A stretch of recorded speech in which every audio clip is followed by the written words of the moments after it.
খানিকক্ষণের মধ্যেই ক্যাবিনেটে বৈঠকে মিলিত হতে চলেছেন প্রধানমন্ত্রী নরেন্দ্র মোদী। বাজেটের আগে প্রথা মাফিক মন্ত্রীদের নিয়ে ক্যাবিনেট মিটিং করবেন নরেন্দ্র মোদী। মন্ত্রিসভায় অনুমোদনের পরেই প্রথা মাফিক সংসদে পেশ হবে বাজেট। আরও বিস্তারিত জানতে চলে যাব সহকর্মী জ্যোতির্ময়ের কাছে। জ্যোতির্ময়, আর কি আপডেট জানা যাচ্ছে এখনো পর্যন্ত? দেখো, যে খবর আমরা পাচ্ছি, আগামী 15 মিনিটের মধ্যে ক্যাবিনেটের মিটিং শেষ হতে চলেছে। প্রধানমন্ত্রী নরেন্দ্র মোদী, কেন্দ্রীয় স্বরাষ্ট্রমন্ত্রী অমিত শাহ, কেন্দ্রীয় প্রতিরক্ষা মন্ত্রী রাজনাথ সিং, তারা এক এক করে তারা পার্লামেন্টে পৌঁছবেন এবং তারপরেই সকাল 10:30টায় এই ক্যাবিনেট মিটিং শুরু হতে চলেছে। নিয়ম অনুযায়ী বাজেট পেশের আগে প্রথমে কেন্দ্রীয় অর্থ মন্ত্রকে, সেখানে সচিবদের সঙ্গে মিলিত হন কেন্দ্রীয় অর্থমন্ত্রী। তারপর তিনি রাষ্ট্রপতি ভবনে যান এবং রাষ্ট্রপতি সেই বাজেটের উপরে অনুমোদন দেন এবং সেই অনুমোদন নেওয়ার পরেই সংসদে পৌঁছান কেন্দ্রীয় অর্থমন্ত্রী নির্মলা সীতারামন। তিনি ইতিমধ্যেই গত 15 মিনিট আগে তিনি পার্লামেন্টে পৌঁছে গিয়েছেন। এর পরবর্তী পদক্ষেপ হচ্ছে কেন্দ্রীয় অর্থমন্ত্রী সেই বাজেট তিনি ক্যাবিনেটের বৈঠকে রাখবেন। প্রধানমন্ত্রী নরেন্দ্র মোদীর নেতৃত্বে সেই ক্যাবিনেটের বৈঠকে মন্ত্রিসভা সেই বাজেটকে অনুমোদন করবে এবং তার পরবর্তী ক্ষেত্রে সকাল 11টায়, অর্থাৎ তার কিছুক্ষণের মধ্যেই বাজেট অধিবেশন শুরু হবে এবং সেখানে বাজেট পেশ করবেন কেন্দ্রীয় অর্থমন্ত্রী নরেন্দ্র মোদী। যেদিকে আমাদের নজর থাকছে, একদিকে যখন এই বৈঠক চলবে, ক্যাবিনেটের বৈঠক চলবে, তখন পাল্টা সোনিয়া গান্ধী, তিনি কংগ্রেসের পার্লামেন্টারি পার্টি চেয়ারপারসন হিসেবে তিনি কংগ্রেসের পার্লামেন্টারি পার্টির মিটিং করবেন সংসদের অভ্যন্তরে এবং সেখানে কংগ্রেসের ভূমিকা কি হবে এবং যেহেতু কংগ্রেস এই মুহূর্তে ইন্ডিয়া জোটকে নেতৃত্ব দিচ্ছে, ফলত বিরোধীদের রণকৌশল, তাদের ফ্লোট স্ট্র্যাটেজি এবং বাজেট বক্তৃতা চলাকালীন তারা কি ভূমিকা নেবেন সেই বিষয়টিও কিন্তু সংসদের অভ্যন্তরে কংগ্রেসের বৈঠকে কংগ্রেস নেতৃত্ব তারা ঠিক করতে চলেছে। ঠিক জ্যোতির্ময়, অনেক ধন্যবাদ তোমাকে।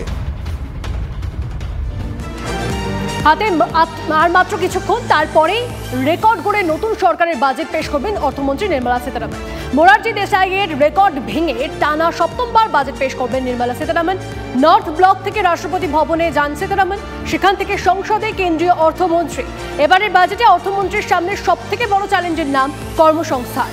এবারে সরকার শরিকদের উপর অনেকটাই নির্ভরশীল, ফলে বাজেটের কথা মাথায় রাখতে হবে জোটের দায়বদ্ধতাও। গত 2টি অর্থবর্ষে দেশের অর্থনীতির বোঝা বহন করেছে মধ্যবিত্ত। কর দেওয়ার হিসেবে কর্পোরেট সেক্টরকে পেছনে ফেলে দিয়েছে সাধারণ মধ্যবিত্ত। তারা তাহলে কি কিছুটা ছাড় পাবে? 2014 সালের পর আয়কর ছাড়ের ঊর্ধ্বসীমা বাড়ানো হয়নি, এবার কি বাড়বে?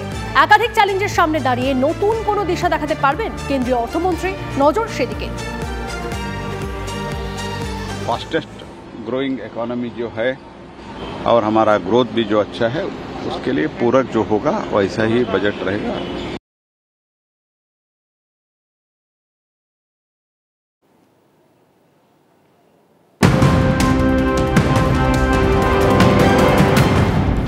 একুশের মঞ্চে মমতা বন্দ্যোপাধ্যায়ের বাংলাদেশের শরণার্থী প্রসঙ্গে বক্তব্য নিয়ে রিপোর্ট চাইলেন রাজ্যপাল CV আনন্দ বোস। সমাজ মাধ্যমে পোস্টে রাজ্যপালের বক্তব্য, কোনো দেশ থেকে আগতদের বিষয়টি সম্পূর্ণভাবে কেন্দ্রীয় সরকারের অধীনে। রাজ্যের মুখ্যমন্ত্রী আশ্রয় দেওয়ার কথা বলতে পারেন না। রবিবার ধর্মতলার মঞ্চে মমতা বন্দ্যোপাধ্যায় বলেন, অশান্তির জেরে কেউ আশ্রয় চাইলে রাজ্য সরকার তাঁকে ফেরাবে না। মুখ্যমন্ত্রীর এই বক্তব্য নিয়ে ইতিমধ্যেই রাজনৈতিক মহল সরগরম। এবার রাজ্যপাল রিপোর্ট চাওয়ায় বিতর্ক আরও বাড়ল বলে মনে করা হচ্ছে। এর পাশাপাশি পুজোয় ক্লাবগুলিকে দেওয়া অনুদানের টাকা কি একই থাকবে নাকি বাড়তে চলেছে, এই নিয়ে মুখ্যমন্ত্রী মমতা বন্দ্যোপাধ্যায়ের ঘোষণার দিকে তাকিয়ে ক্লাবগুলি গত বছর 10,000 টাকা করে বাড়িয়ে ক্লাবগুলিকে 70,000 টাকা করে দেওয়ার সিদ্ধান্ত নিয়েছিলেন মুখ্যমন্ত্রী। আজ নেতাজি ইন্ডোর স্টেডিয়ামে ক্লাব ও পুলিশকে নিয়ে সেই বৈঠকই করতে চলেছেন মুখ্যমন্ত্রী মমতা বন্দ্যোপাধ্যায়।